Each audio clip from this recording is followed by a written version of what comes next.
Hello guys, तो स्वागत है हमारे एक अनदर वीडियो पे। जैसा कि आप थंबनेल देखकर आपको पता चल गया होगा कि एनटीपीसी के जो ग्रेजुएट लेवल के जो मोस्ट एक्सपेक्टेड क्वेश्चंस थे प्रॉफिट लॉस और डिस्काउंट के, वो मैं आज डिस्कस करने वाला हूँ आपको ठीक है। और ये क्वेश्चन आपको यूजी लेवल एग्ज़ाम में जो अभी 13 से लेकर 20 जून तक होने वाले एग्ज़ाम है उसमें आपको हूबहू एग्जैक्ट आपको डेटा के साथ भी आपको देखने को मिल सकता है, ठीक है। अगर डेटा नहीं आता है, डेटा चेंज करके भी आएगा तो एज इट ऐसा ही क्वेश्चन सेम आपको देखने को। अगर आप इस वीडियो को देख कर जाइएगा तो आपको प्रॉफिट लॉस और डिस्काउंट के कोई भी सवाल होंगे तो आप उसको स्किप कर नहीं आइएगा, ठीक है। तो चलिए वीडियो को शुरू करते हैं और आप वीडियो के अंत तक बने रहिएगा। और इस वीडियो को देखने के बाद आपके प्रॉफिट लॉस के जो एनटीपीसी में जो सवाल पूछे जाते हैं वो सारे इजीली सॉल्व हो जाएंगे। तो चलिए शुरू करते हैं।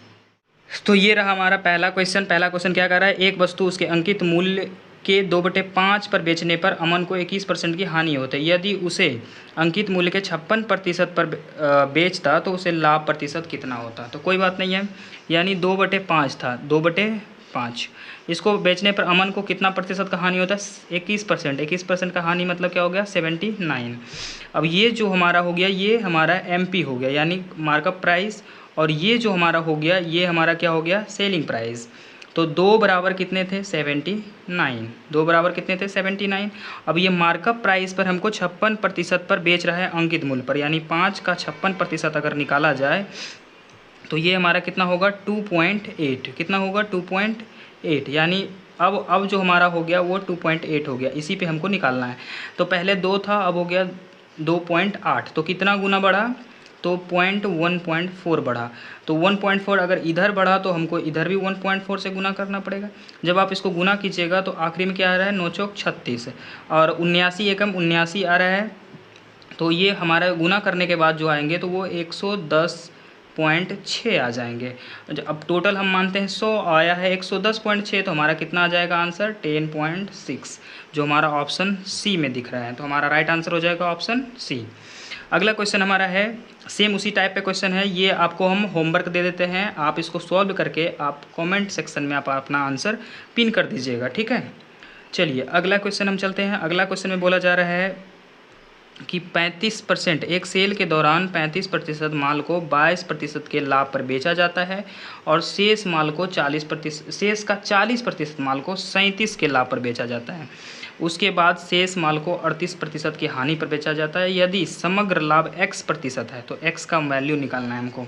तो कुछ नहीं करना है, 35% जो माल था उसको 22% के लाभ पर, यानी 22/100 प्लस, क्योंकि ये लाभ था, शेष माल का 40%। शेष माल हमारा कितना हो गया, तो 35 खत्म हो गया, शेष कितने बचे, 65। 65 का 40% अगर आप हम निकालते हैं तो कितने आ जाते हैं, 0 0 खत्म, ये 2 और ये 13 बार में 13 दूनी 26, यानी हमारा 26। अब जो 26 बचा हुआ है उसको 37% के लाभ पर बेचा जाता है, 37% के लाभ पर बेचा जाता है।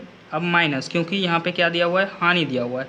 अब शेष माल कितना बचा, तो 26 ये हो गया, शुरू में 35 था तो हमारा कितना हो गया, टोटल 61 हो गया। तो बचा कितना मेरे पास, 39। 39 का 38%। अब आप इसको सॉल्व कीजिएगा तो हमारा राइट आंसर क्या हो जाएगा, 2.5% आ जाएगा। तो हमारा कितना आंसर हो जाएगा, 2.5, ऑप्शन नंबर सी। अगला क्वेश्चन है कि हमारा एक दुकानदार ने 33 दर्जन वस्तुएं 620 रुपया प्रति दर्जन के दर से खरीदता है और उसने प्रत्येक वस्तु को 93 रुपया के दर से बेच देता है। तो उसका प्रतिशत लाभ हमको निकालना है, यानी 620 रुपया प्रति दर्जन, तो एक दर्जन में कितने हो गए, 12। और ये खरीदा यानी सेलिंग कॉस्ट प्राइस था, और बेच दिया सेलिंग प्राइस कितना में, 93 में वो। जब आप इसको क्रॉस मल्टीपल कीजिएगा तो पहले काट देते हैं, 31 दूना 62, 31 तिया 63, ये 4 से 4 तिया 12, 4 पंचे 20, यानी 5:9 के रेशियो में आ गया। 5 था, 5 खरीदा था, 9 में बेच दिया, यानी 4 का लाभ हुआ, गुना 100 कितने पे, 5 पे। तो 5 से काटने के बाद 5 दूनी 10, यानी 80%। कितने हो गए हमारे आंसर, 80%। ऑप्शन बी हो जाएगा हमारे राइट आंसर। अगला क्वेश्चन है कि एक व्यक्ति ने 2 प्रकार के चॉकलेट खरीदी जिसमें से उन्होंने एक प्रकार का चॉकलेट 8 रुपया में 9 चॉकलेट की दर से, यानी 8 रुपया में कितने चॉकलेट? 9 चॉकलेट। दूसरी प्रकार के चॉकलेट में 8 रुपया प्रति चॉकलेट की दर से खरीदता है, यानी ये तो 8 रुपया में 9 चॉकलेट था और ये था 8 रुपया प्रति चॉकलेट, यानी एक चॉकलेट की कीमत 8 रुपया। अब उन्होंने दोनों प्रकार के बराबर चॉकलेट की संख्या में चॉकलेट खरीद दी और सभी चॉकलेट को 8 रुपया प्रति दर से क्या कर दिया? वो बेच दिया। तो उसका लाभ प्रतिशत क्या होगा? कुछ नहीं है, 8 रुपया में कितने चॉकलेट खरीदा? 9 चॉकलेट प्लस। अब अगला चॉकलेट कितना था? 8 रुपया प्रति चॉकलेट, यानी एक चॉकलेट। ये हो गया हमारा क्या? खरीदा, यानी सेलिंग कॉस्ट प्राइस। अब सेलिंग प्राइस में 8 रुपया की दर से कितने चॉकलेट बेच दिया? तो 2 चॉकलेट, 2 प्रकार का चॉकलेट थे। अब इसको सॉल्व कीजिएगा तो 9 × 72 8, 80/9 बराबर कितने हो गए? 8 दूनी 16। 16 से काटने के बाद 16 × 5 = 80, यानी ये भी आ गया हमारा 5:9, यानी 5 का चॉकलेट खरीदा और 9 में बेच दिया, यानी 4 का प्रॉफिट हुआ। 4 × 100 कितने पे? तो 5 पे। ये भी हमारा कितने आंसर आ गया? 80%। अगला क्वेश्चन हमारा कह रहा है क्या कि पीयूष ने 331 रुपये की एक वस्तु खरीदी और उसे 5 रुपया की हानि पर पायल को बेच दिया। प्राप्त राशि से पीयूष ने एक वस्तु खरीदी, उसे 60% के लाभ पर बेच दिया। पीयूष का समग्र लाभ प्रतिशत क्या होगा? कुछ नहीं है। इस सवाल को बनाने के लिए सबसे पहले तो 331 रुपया वस्तु कीमत का कोई वैल्यू नहीं है, ठीक है। अगला है कि 5% हानि यानी 95 गुना 60% के लाभ पर यानी 160 अपॉन कितने हो जाएंगे? 100। 0 0 खत्म, 5 दूनी 10, 5 से 19 बार में कटेंगे और ये 2 से 8 बार में, यानी 19 8 कितना हो गया? 152। टोटल हम 100 मानते हैं, 152 में खरीदे तो कितने रुपये का लाभ हुआ हमको? 52% का लाभ हुआ। ऑप्शन बी हमारे क्या हो जाएंगे? राइट आंसर हो जाएंगे। अगला क्वेश्चन, पी ने किसी वस्तु को क्यू को 53% के लाभ पर बेचा। क्यू ने उसी वस्तु को आर को 68% की हानि बेचता है। यदि आर ने वस्तु को 3060 रुपये का भुगतान किया तो पी द्वारा वस्तु को किस मूल्य पर खरीदा गया था, ये बोला जा रहा है। तो कुछ नहीं करना है, खरीदा कितने में था, भुगतान किया कितना? 3060 रुपया गुना 100 अपॉन पहला पर लाभ कितना हुआ? 153। दूसरा क्या है? दूसरा पर हानि हुआ कितना? 68% यानी 32। जब आप इसको काटिएगा 17 नमा 153, 17 से काटिएगा 17 एकम 17, 17 8 126, ठीक है। अब 9 से काटेगा 9 दूनी 18।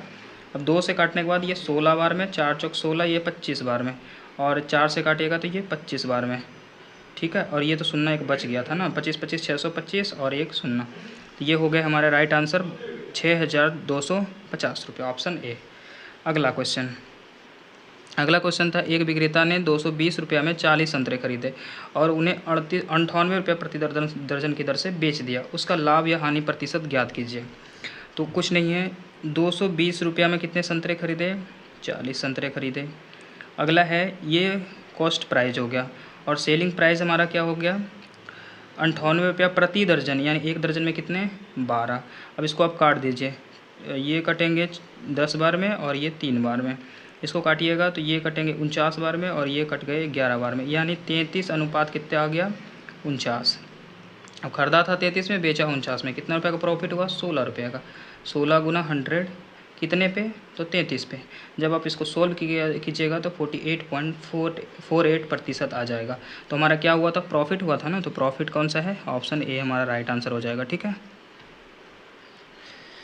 अगला क्वेश्चन है कि एक दुकानदार ने 54,000 रुपया में एक जैसे 45 कैलकुलेटर खरीदे। उनमें से उन्होंने 30 कैलकुलेटर को 25% लाभ पर और शेष 20% हानि पर बेचा।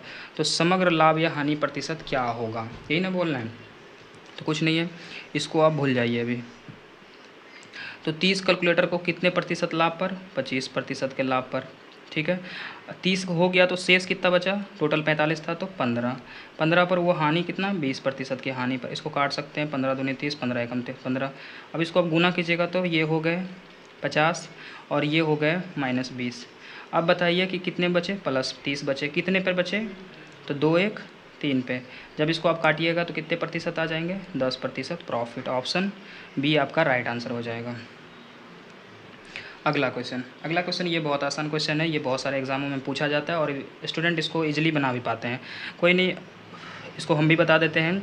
आसान वे में, जब आपको ऐसा सवाल दिख जाए कि दो वस्तुएं की कीमत, यहाँ पे बेचा रहना चाहिए, हमेशा क्या रहना चाहिए, बेचा रहना चाहिए, खरीदा नहीं रहना चाहिए। खरीदा रहने पर दूसरा फार्मूला लगता है, उसे एक वस्तु पर 20% की हानि और दूसरी वस्तु पर 20% का लाभ, और ये दोनों हमेशा क्या होना चाहिए, सेम होना चाहिए। तो पूरे संपूर्ण लेन देन में लाभ या हानि परसेंट क्या हो गया।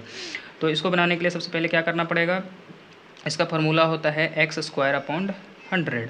तो x हमारा हो गया 20, एक स्क्वायर का मतलब 20, 2 बार 20 गुना 20 और 100, इसको काटने पर, और ये हमेशा लॉस में होता है, तो लॉस कितने हो गए 4%।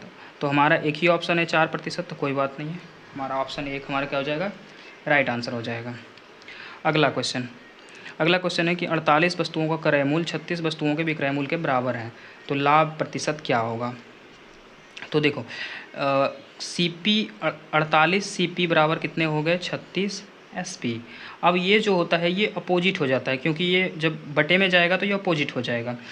तो कितना हो गया, ये टोटल डिफरेंस 12 का हो गया। अब जो SP था वो CP बन जाएगा, तो कितने हो गए, ये 36 हो गए। तो 12 या 36, जब 100 में 3 से डिवाइड कीजिएगा तो 33.33 आ जाएगा आपका राइट आंसर। तो ऑप्शन C आपका राइट आंसर हो जाएगा। अगला क्वेश्चन सेम है, बस क्या कह रहा है यहाँ, 48 पीस विक्रय मूल्य उसके x पीस के क्रय मूल्य के बराबर है, तो लाभ 25% है, तो x के वैल्यू क्या होगा। कुछ नहीं है, बस उल्टा कर दिया गया। उस समय आपका क्रय मूल्य दिया गया था, लाभ प्रतिशत निकालना था, इस बार लाभ प्रतिशत दिया हुआ है, क्रय मूल्य निकालना है, तो कोई बात नहीं है। 25% का लाभ यानी 125/100, 25 चौके 100, 25 पंचे 100, ठीक है। तो 4 का वस्तु 5 में बेचा, यानी 4 में खरीदा था और 5 में बेचा, तब तो 25% का लाभ हुआ। यानी अब जो सेलिंग प्राइस था, विक्रय मूल्य था, वो 48 पीस था, कितने था 48, और ये हमको क्या निकालना है, कॉस्ट प्राइस निकालना है। तो 4 से काटने के बाद ये 12 बार में कटेगा, 12 पंचे कितने हो गए 60। तो एक्स का वैल्यू जो हमारा कितना आ गया 60 आ गया। ऑप्शन ए हमारा राइट आंसर हो जाएगा। बास्केटबॉल मैच के दौरान रियायती स्टॉल लगाता है और बर्गर और एक सॉफ्ट ड्रिंक बेचता है। बर्गर की कीमत 15 रुपये और सॉफ्ट ड्रिंक की कीमत 5 रुपया है। अंत में वह 87 बर्गर खरीदता है और सॉफ्ट ड्रिंक बेचकर 785 रुपये का आय अर्जित करता है। तो कुल कितने सॉफ्ट ड्रिंक वो बेचे होंगे, ठीक है। तो कोई बात नहीं है, लिख लेते हैं हम बी से बर्गर, एस से सॉफ्ट ड्रिंक। बर्गर की कीमत 1 का कितना था 15 और सॉफ्ट ड्रिंक 5 है, तो इसको लिख सकते हैं 15 - 10, 5 ही होगा ना। ये इसलिए लिखे ताकि ये दोनों मैच करे तो क्वेश्चन बनाने में हमको क्या होगा, आसानी होगा। अब है 87 बर्गर को वो कितने में खरीदा 15 रुपया की दर से। तो 87 गुना 15 करने के बाद आपका कितना आ जाएगा, तो करने के बाद 1305 रुपया आ जाएगा, 1305 रुपया। और ये इतना रुपया आय बेचकर अर्जित कर रहा है, तो 785 रुपया जो अर्जित किया था उसको हम घटा देते हैं। तो घटाने के बाद हमारे कितने बचेंगे 520 रुपया। कितने बचे 520। अब हमको बोला जा रहा है कि कुल कितने सॉफ्ट ड्रिंक, तो ये बर्गर तो निकल जाएंगे, तो बचे कितने हमारे पास सॉफ्ट ड्रिंक 10। तो ये 0 0 खत्म, यानी कितने खरीदने बेचे सॉफ्ट ड्रिंक बेची हो गए वो 52। तो हमारा कौन सा आंसर हो जाएगा, ऑप्शन ए हमारा राइट आंसर हो जाएगा। अगला क्वेश्चन है कि एक व्यापारी ने अपने एक निश्चित मूल्य अंकित करता है एक वस्तु को, ठीक है, और उस पर 10% की छूट और उस पर अतिरिक्त एक स्कीम चलाता है जिस पे वो प्रत्येक 104 वस्तु खरीद पर 16 वस्तु क्या दे रहा है, वो फ्री दे रहा है। यदि उसे संपूर्ण लेन देन में 17% का लाभ होता है, तो ज्ञात कीजिए कि वस्तु का अंकित मूल्य क्रय मूल्य से कितना प्रतिशत अधिक है। मान लीजिए कि ग्राहक केवल 104 वस्तुएं का भुगतान करता है, तो कोई बात नहीं है। इसको बनाने के लिए हम क्या करेंगे, सबसे पहले 10% का क्या दे रहा है, छूट दे रहा है। 10% छूट यानी 90/100, ठीक है। अब अगला क्या कर रहा है, 104 वस्तुएं की खरीद पर 16 वस्तु फ्री दे रहा है। मतलब 16 वस्तु जो है, और 104 और 16 कितने होंगे 120। जब आप इसको काटिएगा 8 दूनी 16, 8 से ये 15 बार में, और ये जब घट जाएंगे तो कितने बचेंगे 13/15, ये हो गए। अब संपूर्ण लेन देन में उसको 17% का क्या हो रहा है, लाभ हो रहा है, यानी 117 अपॉन कितने हो जाएंगे 100। अब इसको सॉल्व कर लीजिए आप, यही हमारे क्या हो जाएंगे, आंसर हो जाएंगे। तो 0 0 खत्म, 13 × 117 खत्म, और ये 0 खत्म, 5 × 15, 5 दूनी 10। अभी x बराबर क्या हो गया हमारे, x के जगह हम MP/CP भी कर सकते थे, कोई दिक्कत नहीं है। तो ये हो जाएंगे हमारे 3/2। तो 3 था, अब 1 बढ़ गया, तो कितने बढ़ा 1 कितने पे 2 पे गुना 100। जब आप इसको काटिएगा तो कितने प्रतिशत आएगा 50%। तो हमारा राइट आंसर क्या हो जाएगा, ऑप्शन सी 50%। अगला क्वेश्चन सेम क्वेश्चन लग रहा है हमको। आपको ये होमवर्क दे देते हैं, ठीक है। आप कमेंट सेक्शन में इसको बनाकर आप अपना आंसर पिन कर दीजिएगा, आपके कितने आंसर आ रहे हैं, ठीक है। अगला क्वेश्चन है कि एक वस्तु ने अपनी पहली वस्तु के अंकित मूल्य पर D% की छूट देकर फिर पहली छूट के बराबर छूट में एक और छूट दे रहा है और किसी वस्तु को 234 रुपये में बेचा। यदि वस्तु का अंकित मूल्य 1800 रुपया है तो D का मान क्या होगा। देखो, D% का पहले छूट दिया, अब बोल रहा है कि फिर पहली छूट के बराबर, तो पहला छूट D था तो एक और छूट उसके बराबर, तो D हो गया कितने 2D। तो 2D बराबर हो गए हमारे कितने, एक था 1800 रुपये अंकित मूल्य था यानी MP था, और आपका सेलिंग प्राइस कितना था 234। अब इसको आप काटिए तो 18 एकम 18, 18 तिया 54, 18 से कितने बार में 100 बार में। अब जब हम इसका कॉस्ट प्राइस निकालेंगे तो इन दोनों का डिफरेंस कितना हो जाएगा 87, ठीक है, इसी के तो बराबर है। अब 2 से काटिएगा तो इसको आ जाएगा कितना 43.5। तो हमारे राइट आंसर कितने हो जाएंगे, ऑप्शन ए। अगला क्वेश्चन है कि एक दुकानदार किसी वस्तु के मूल्य उसके क्रय मूल्य से 180% अधिक अंकित करता है। 152% लाभ प्राप्त करने के लिए उसके द्वारा अंकित मूल्य पर कितने प्रतिशत की छूट देनी चाहिए, ये बोल रहा है क्वेश्चन। तो हमारा जो CP है उसको मान लेते हैं कितने हमारे 100 हैं। अब MP जो था, MP मतलब अंकित मूल्य हमारा 180% अधिक था यानी ये 280 होगा। अगला है 52% लाभ प्राप्त करने के लिए, लाभ यानी अब हमारा जो सेलिंग प्राइस है उसको कितना लाभ प्राप्त करना है हमको, तो 152 यानी कॉस्ट प्राइस पर 152% यानी 252 हो गया, हुआ नहीं ये 252। अब अंकित मूल्य पर कितने प्रतिशत की छूट देनी चाहिए, तो अंकित मूल्य पर अब छूट का बात किया जा रहा है, तो कितने हो गए 28 का गुना 100, और अंकित मूल्य कितना था हमारा 280। जब इसको आप काटिएगा तो कितने आ जाएंगे 10%। क्या हो जाएगा हमारा राइट आंसर, ऑप्शन डी। अगला क्वेश्चन आपका सेम है, सिर्फ डिजिट चेंज है, आप इसको सॉल्व कर लीजिएगा। ये भी आपका क्या है, होमवर्क है, आप कमेंट में इसको पिन कर दीजिएगा। अच्छा, ये भी सेम क्वेश्चन आपका है। अगला क्वेश्चन आपका है कि एक व्यापारी ने 2 वस्तुएं 100 रुपये प्रत्येक को 800 रुपये की दर से खरीदता है और दोनों वस्तुएं पर समान मूल्य क्या कर रहा है, अंकित कर रहा है। X को 45% और 73% की 2 क्रमिक छूट देकर बेचता है और लाभ के रूप में 523 रुपया अर्जित करता है। यदि वो Y के 89% की एकल छूट बेचता है तो Y का लाभ प्रतिशत क्या होगा। ये क्वेश्चन देख के हर एक विद्यार्थी को एग्ज़ाम हॉल में तो लगभग पहले तो क्विट कर देगा, क्योंकि उसे लगेगा कि इसमें टाइम बहुत सारा लगेगा, बनेगा बट टाइम बहुत लगेगा। चलिए हम बताते हैं इसको आसान वे में आप कैसे सॉल्व कर सकते हैं इसको। तो सबसे पहले क्या बोल रहे हैं कि 800 रुपया की दर से, यानी प्रत्येक वस्तु 800 रुपया था और कितना रुपया लाभ कर रहा है 523, यानी टोटल हमारे कितने हो गए 1323। अब इसी पर तो हमको छूट मिल रहा है, यानी 1323 पे हमको छूट मिल रहा है कितना 100 अपॉन पहला छूट कितना मिल रहा है 45, यानी छूट मिल रहा है 45%, तो 55 हो गए। अगला छूट मिल रहा है 73%, तो हमारे कितने हो गए 27%। अब इसको आप काट सकते हैं, जब आप इसको काटिएगा 27 से तो ये 49 बार में कटेंगे, कितने बार में 49 बार में। ये 5 से काटिएगा तो 11 बार में, 5 से ये 20 बार में। इसको सॉल्व करने के बाद कितने आ जाएंगे 98,000 अपॉन में 11, ठीक है। अब बोल रहा है यदि वो Y के 89% एकल छूट पर, यानी शुरुआती Y का भी कितना मूल्य था 800 पर वो 800 पर वो कितना छूट दे रहा है 89%, यानी 11/11/100 बराबर, इसी का तो बराबर है 98,000 अपॉन 11। 11 ख़त्म हो गया, 2 0 ख़त्म, 1 0 ख़त्म, ये 49 बार में कट गया और ये कितने 40 बार में कट गया। तो हमारा 40 क्या हो गया 49। 40 का सामान अब कितने बेचा रहा है 49 पे, तो कितना का प्रॉफिट हो रहा है 9 का गुना 100 भागा में कितना 40।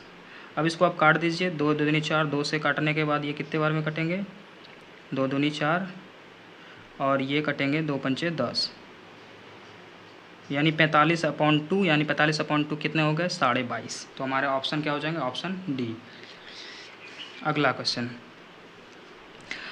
है कि एक दुकानदार अपना सामान 35% हानि पर बेचने का दावा करता है, लेकिन एक संदोष तुला का उपयोग करता है, यानी गलत बट्टा का यूज़ करता है, यानी फॉल्स बैलेंस का यूज़ करता है और 55% का लाभ प्राप्त अर्जित करता है। यदि वह एक किलोग्राम के स्थान पर वो वास्तविक रूप से कितना वज़न करता है ये पूछा जा रहा है।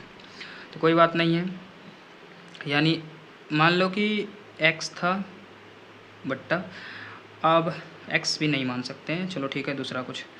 डायरेक्ट 35% की हानि होती है, यानी 65/100 हो गया, गुना अब 1 किलो में कितने ग्राम होते हैं, 1000 ग्राम। अब हमको नहीं पता इसमें कितना बट्टा कर रहा है, यानी वाट बराबर इसी का तो बराबर दिया हुआ है, यानी 55% लाभ, यानी 155/100। काटो इसको, 2 शून्य 2 शून्य ख़त्म। 5 से काटने के बाद 31 होगा, और ये 5 से काटने के बाद कितने हो गए, 13 हो गए, यानी 13,000 अपॉइंट में कितना हो गया, 31, यानी वाट के जगह कितना आएगा। इसको सॉल्व करने के बाद ही हमारा आंसर हो जाएगा। जब इसको आप सोल्व कीजिएगा तो ये कटेंगे 419 दशमलव कुछ बार में, तो 419 किस में है, ऑप्शन ए। तो ऑप्शन ए हमारा क्या हो जाएगा, राइट आंसर हो जाएगा। तो ये थे हमारे मोस्ट एक्सपेक्टेड और मोस्ट रिपीटेड क्वेश्चन जो हमारे एनटीपीसी एग्ज़ाम में बहुत बार पूछे गए हैं। और ये क्वेश्चन आपके यूजी लेवल जो 13 से 20 तारीख में एग्ज़ाम होंगे उसमें बहुत रिपीटेड होंगे। तो आप इसको एक बार एग्ज़ाम देने से पहले आप इसको ज़रूर सोल्व करके जाइएगा, ताकि वहाँ प्रॉफिट लॉस में आपको कोई दिक्कत ना हो, और वहाँ आप 30 में 30 क्वेश्चन आप इजीली कर पाओ। ठीक है, तो आपको अगर ये वीडियो कैसा लगा और आपको अच्छा लगा होगा तो चैनल को सब्सक्राइब कर दीजिएगा और बेल आइकन दबा दीजिएगा। ऐसे ही बढ़िया बढ़िया कंटेंट आपको मिलते रहेंगे इस चैनल के माध्यम से। धन्यवाद।